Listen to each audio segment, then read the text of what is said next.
how rare are these types of tornadoes that swept through on Friday? The death toll I know is about estimated to be about 39 deaths in 5 states at this point. Give us a sense of the devastation of the storm. Well, these kinds of storms are not common, but they're not unprecedented.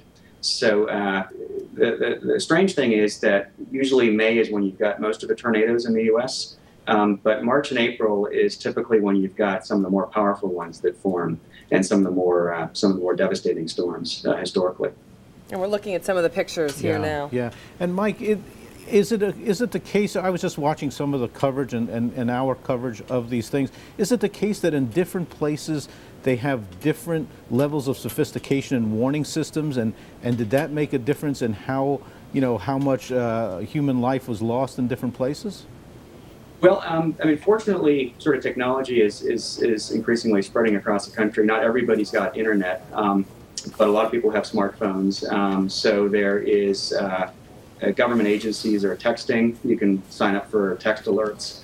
They're using Twitter. They're using Facebook. You've got local TV stations and local radio stations that often switch over to full-time covering the storm with meteorologists, even alerting people, if you're in this town, the storm is heading your way in about 5 minutes, take cover. So all of that is helping. You've also got the traditional system of sirens in places like Kentucky where there was a lot of storm damage. Most towns had sirens. What I've been told is with a lot of houses now being sort of increasingly soundproof, if you're inside, you don't hear the sirens. So that's a challenge. The other thing that people are increasingly being urged to do is NOAA has a special radio, a storm warning radio. You can buy it for about $20 or $30. You can go to Home Depot or any other big box retailer, and that will alert you also. So there's more and more tools, and for that reason, although the number of dead obviously is tragic, given the number of tornadoes, dozens and dozens, there was 117 tornado sightings on Friday alone. Wow. It suggests that it could have been a lot worse. Yeah, and we're actually going to take a look right now at some video that was shot by Jack Nikas, a Wall Street Journal reporter who was there on the ground covering this for us. Let's take a listen. Several school buses were totaled, including one that was thrown across the street into a restaurant. Samantha Snell returned early Saturday to her destroyed home, where she nearly died hours before, huddled in a bedroom closet with 3 relatives as the tornado tore through. We all went ahead and tied up in the closet, and it came through within like 2 seconds, and it was scary.